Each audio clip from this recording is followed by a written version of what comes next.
Hello there everyone, this is Decadence Reviews, and today I'm going to be reviewing Spyro the Dragon 2, Ripto's Rage.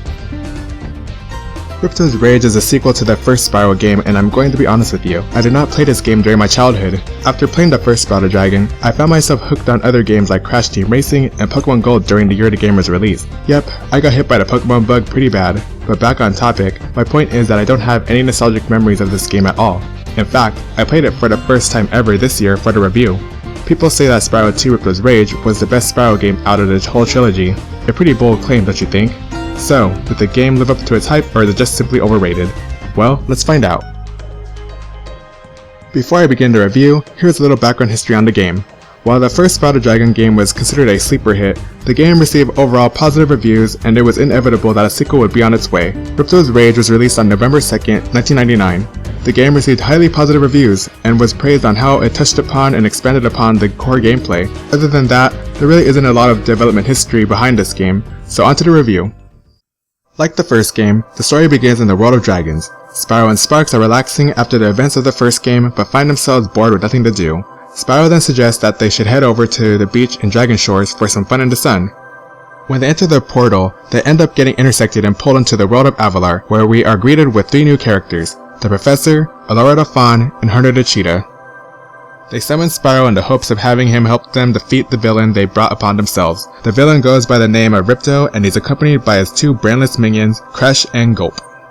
You see, when the trio accidentally brought Ripto into their world, he said that there were no dragons around and thus decided to conquer and rule all of Avalar, and does so with ease.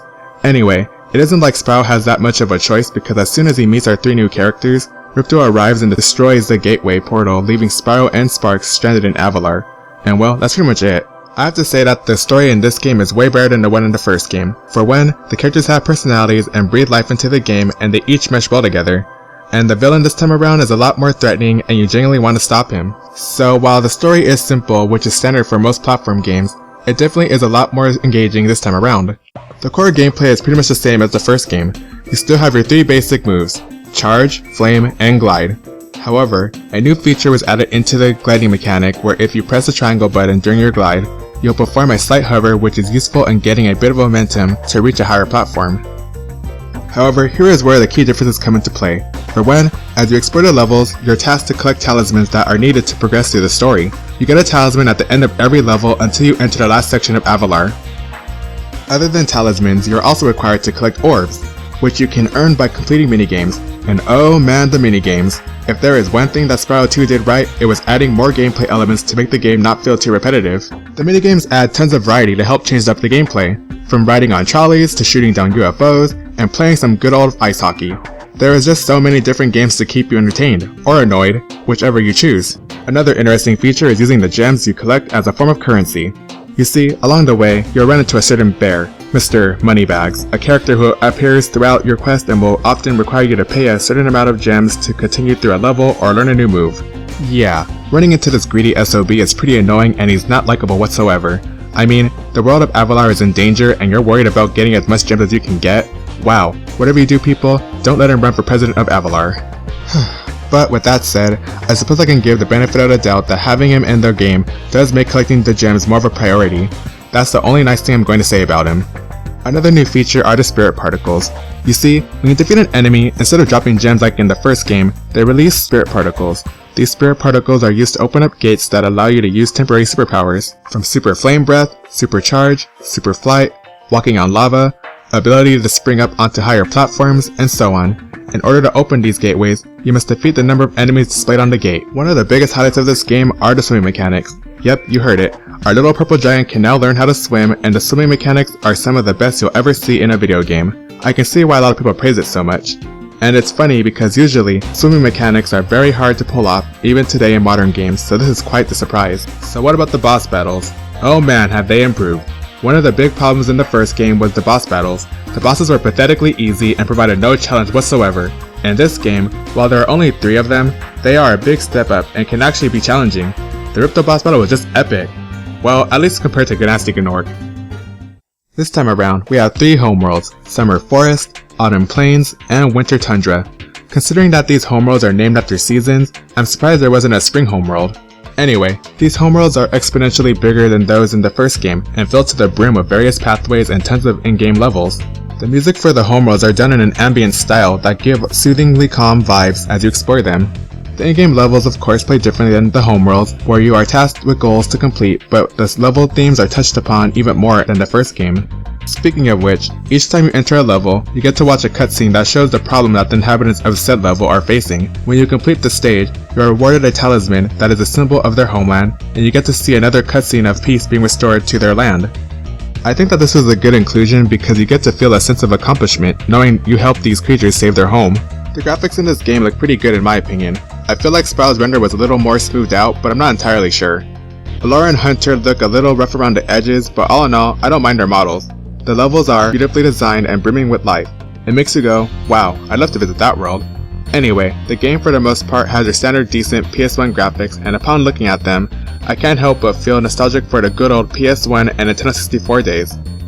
I have to say that I really enjoyed the characters in this game. Each character presented a relatively expressive personality and meshed well together. Hunter was a pretty interesting character, and Allura was a good balancing act for him as well, but what I have to highlight here is Spyro's character. His personality did a total 180. You see, in the first game, Spyro came out as rude and a bit obnoxious, so it made it hard to like him. In this game, he's a lot more laid back and in turn, more likable. He also got a new voice actor. In this game, he is voiced by the talented Tom Kenny. What? You don't know who Tom Kenny is? Well, I'm willing to bet that you do know him, or rather his voice anyway. He's done voices for notable characters like Carl from Johnny Bravo, Raimundo from Shaolin Showdown, the mayor from the Powerpuff Girls, and yours truly, SpongeBob SquarePants. So, how is his voice acting for Spyro? I personally love it. In my opinion, it matches the character perfectly. This isn't to say that Carlos Alazraqui, the voice actor from the first game, was bad. I just felt that Tom Kenny's tone matched the character a lot better. The music in this game is very nice and catchy. Stuart Copeland, the original composer from the first game, returns and gives yet another amazing soundtrack. All the songs fit the level's themes and moods perfectly, which adds to the atmosphere as you explore the levels. The sound effects are also good as they really add to that cartoony style the game is built upon. Unlike the first game, Ripto's Rage definitely has some credible replay value. You see, when you beat the game but haven't collected at least 55 orbs, you won't be able to enter Dragon Shores. So in order to do so, you have to go back to any of the 3 homeworlds and its levels to complete any missions you may have missed to receive the remaining orbs. Like I mentioned earlier, a lot of the minigames can be pretty fun, even if they can be a little frustrating at times. Yep, I remember getting stuck on the trolley minigame in Breeze Harbor, but honestly, once you get a grasp on how it plays, it's actually pretty fun. Spyro 2 Ripto's Rage was hands down a great follow-up to the first game. This is an example of a game sequel done right. They improved the gameplay with more diversity, with the inclusion of minigames that offer a good challenge and are fun to play through. The boss battles are a lot more engaging and give more of a challenge. And the inclusion of new friends for Spyro to interact with, as well as adding overworld characters in the levels, added more life to the game. Spyro 2 Ripto's Rage deserved all the praise it got. I'm pretty disappointed in myself for not playing this game sooner when I was younger, but I'm glad I was finally able to buy my own copy and play it after years of searching. So, with all that said, I give Spyro 2 Ripto's Rage a golden 5 out of 5 stars. This game was hands down a major improvement over the first one, and I highly recommend it if you haven't played it yet, especially if you're a fan of 3D platformers. Seeing how much this game improved upon the first makes me laugh a bit at how some sequels in today's generation of gaming is handled, but that's the topic for another day. Next time, I'll be reviewing the third and final Spyro game developed by Insomniac Games, Spyro 3 Year of the Dragon. Does Year of the Dragon surpass and expand upon Ripto's Rage? Well, you'll just have to wait and find out. Hey there, thanks for watching my review of Spyro 2 Ripto's Rage. I hope you enjoyed it. Did any of you play this game as a kid? What did you think of this game? Feel free to leave a comment, and if you like this video, hit that like button. If you're wanting to see more video game reviews, or any other future gaming related videos, hit that subscribe button for more upcoming content. Thanks again for watching, and I'll catch you in the next video. See ya!